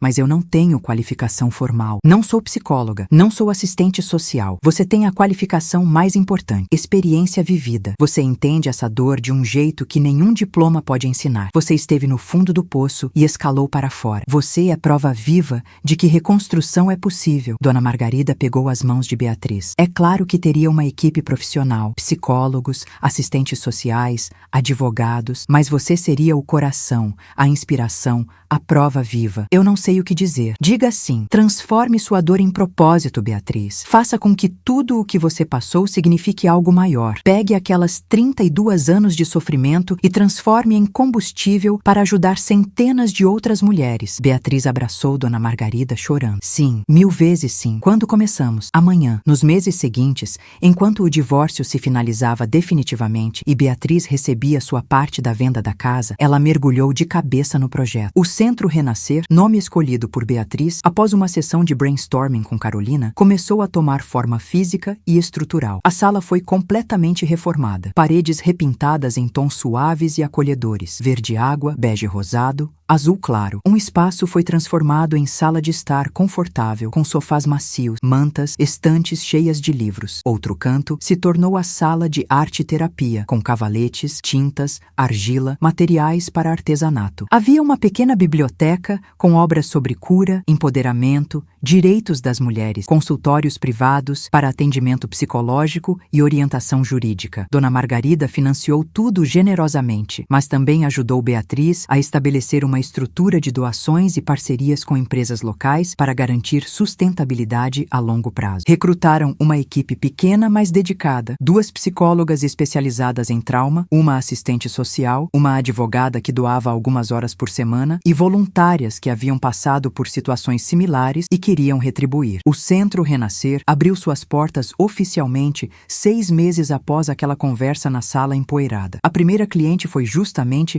aquela mulher da exposição de arte que havia guardado o cartão de Beatriz e finalmente reuniu coragem para pedir ajuda. Meu nome é Regina, disse ela naquele primeiro dia, sentada no sofá confortável da sala de estar, segurando uma xícara de chá de camomila que Beatriz lhe oferecera. Sou casada há 19 anos. Meu marido nunca me bateu, então sempre achei que não era tão ruim. Mas aquele quadro que vi na sua exposição foi a primeira vez que vi minha prisão representada visualmente e percebi que grades invisíveis ainda são grades. Beatriz segurou a mão de Regina. Você está no lugar certo. E você vai sobreviver a isso. Mais do que sobreviver, você vai prosperar. As semanas se transformaram em meses. O Centro Renascer atendeu sua primeira dúzia de mulheres, depois 2 dúzias, depois mais. Cada uma com sua história única, mas todas compartilhando temas similares: controle, isolamento, diminuição gradual da autoestima, medo. Beatriz conduzia grupos de apoio semanais, onde as mulheres podiam compartilhar suas experiências em um ambiente seguro e sem julgamento. Ela também oferecia workshops de arte-terapia, ensinando outras mulheres a usar a pintura como ela havia usado, como ferramenta de expressão e cura. E ela compartilhava sua própria história, sempre, porque aprendeu que vulnerabilidade gera conexão e conexão gera cura. Eu tinha 61 anos quando finalmente deixei meu casamento abusivo, dizia ela em cada novo grupo. Passei 32 anos perdendo pedaços de mim mesma. Se você acha que é tarde demais, que você desperdiçou muitos anos, que não vale a pena tentar, eu estou aqui para te dizer que nunca é tarde demais. Eu reconstruí minha vida aos 61. Você pode reconstruir a sua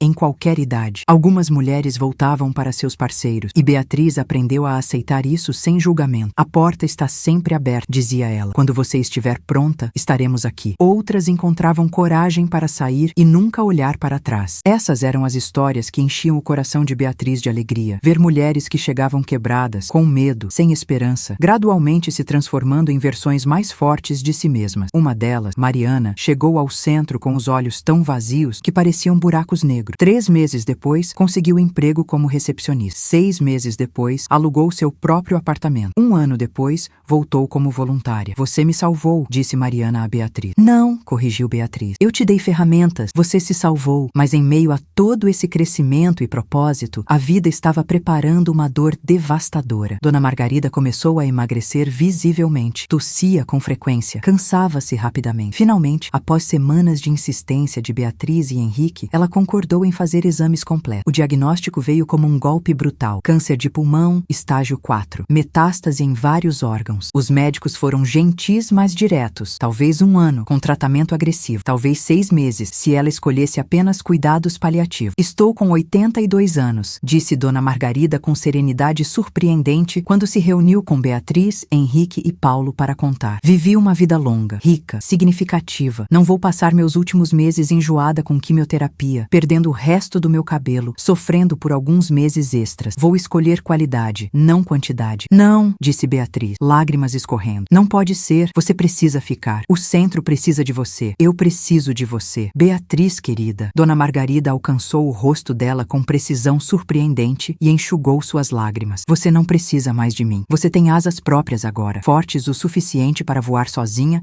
e para ensinar outras a voar. Mas não estou pronta para te perder. Nunca estamos prontos para perder quem amamos. Mas não é sobre estar pronta. É sobre aceitar que a vida tem ciclos. E o meu está chegando ao fim naturalmente. Ela segurou as mãos de Beatriz. Mas antes de ir, preciso ter certeza de que meu legado está garantido. Seu legado? Estou refazendo meu testamento com meu advogado nesta semana. Esta casa vai para você, Beatriz. É sua. Sempre senti que você deveria ter um lar de verdade. Um lugar que fosse genuinamente seu. Não posso aceitar isso. É imenso demais. Você pode e vai. E há mais. Estou estabelecendo um fundo substancial, 3 milhões de reais, especificamente para o Centro Renascer. Se bem administrado, renderá o suficiente para manter as operações indefinidamente. Você será a administradora. Dona Margarida, Você encontrou seu propósito, Beatriz. Seu trabalho está apenas começando. Vai tocar centenas, talvez milhares de vidas ao longo dos anos. E mesmo depois que eu me for, estarei presente em cada mulher que você ajudar. Os meses seguintes foram um regalo precioso e doloroso. Dona Margarida insistiu em continuar vivendo normalmente tanto quanto possível. Ela ainda tomava chá no jardim todas as tardes. Ainda recebia Beatriz na biblioteca para conversas profundas. Ainda dava conselhos sábios sobre o centro. Mas gradualmente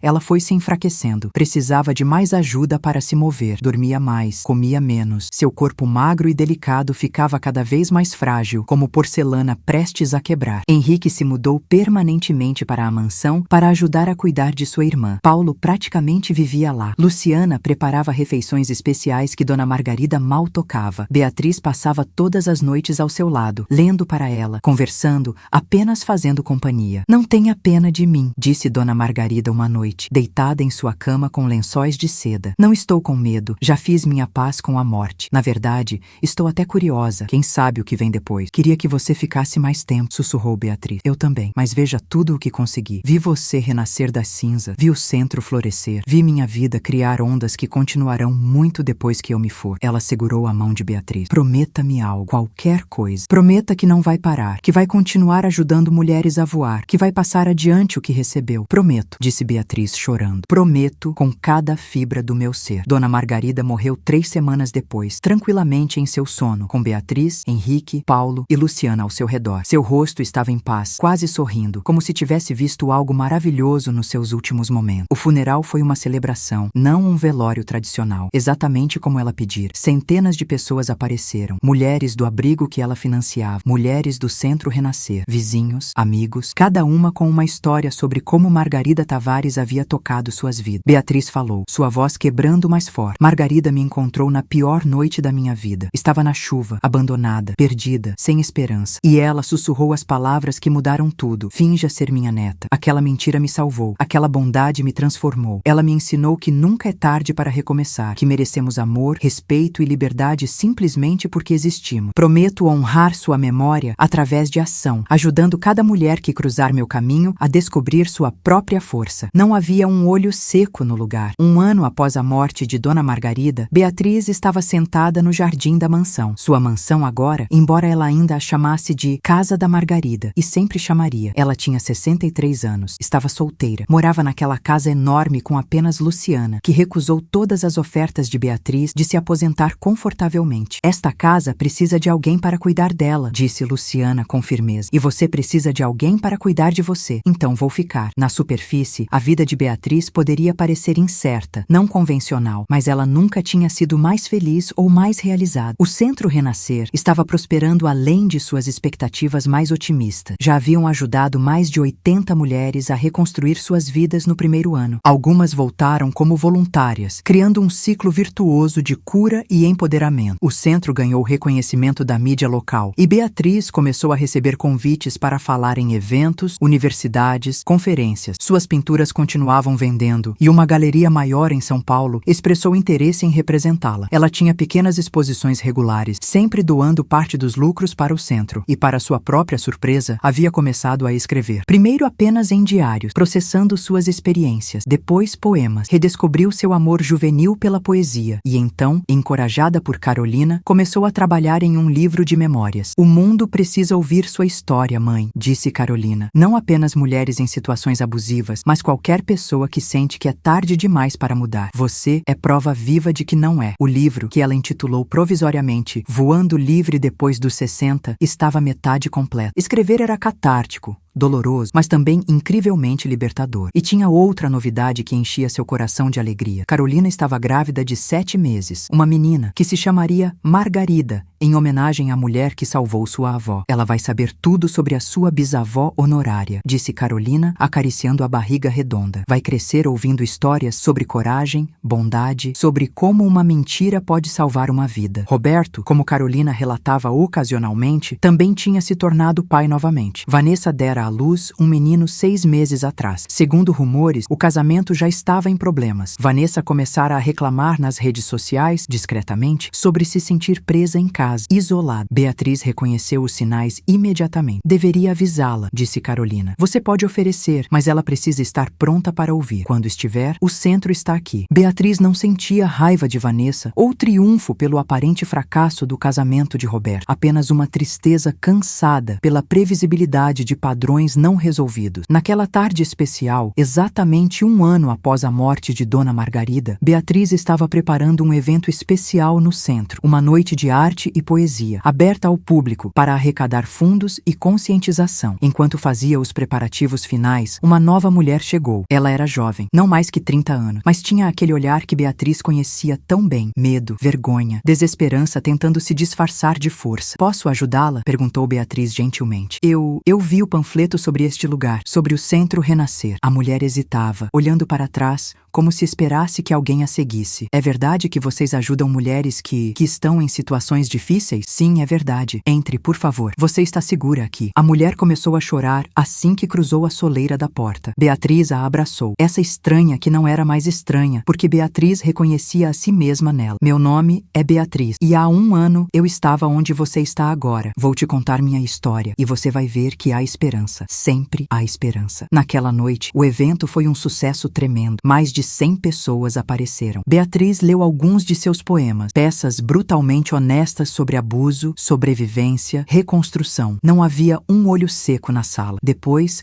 várias mulheres se aproximaram, algumas sussurrando: essa é minha história também. Outras pedindo cartões do centro. Outras apenas querendo apertar sua mão e dizer obrigado. Uma repórter de um jornal importante pediu uma entrevista. Sua história é inspiradora. Acho que nossos leitores precisam ouvi-la. A matéria foi publicada 2 semanas depois, com o título Aos 61, ela reconstruiu sua vida. Como Beatriz passou de vítima de abuso a salvadora de outras mulheres. A matéria era longa, detalhada, honesta e incluía informações de contato do Centro Renascer. Nos dias seguintes, o telefone do centro não parou de tocar. Mulheres de todo o Brasil ligando, perguntando se havia algo similar em suas cidades. Ofertas de voluntárias, doações, convites para Beatriz falar em eventos. Isso está ficando maior do que imaginei, disse Beatriz Beatriz a Henrique, que continuava vivendo na mansão e ajudava com as finanças do centro. É porque você está preenchendo uma necessidade real, respondeu ele. Há milhares, talvez milhões de mulheres no Brasil presas como você estava, e você é prova viva de que saída é possível. Foi então que surgiu uma proposta inesperada. Uma editora de prestígio ofereceu um contrato para seu livro, mesmo ainda inacabado, baseado apenas na matéria do jornal e em 3 capítulos de amostra. Eles querem publicar? Perguntou Beatriz, incrédula. Não apenas publicar, disse o agente literário que subitamente havia aparecido em sua vida. Eles querem fazer um lançamento grande, turnê de palestras, potencial de filme dos direitos.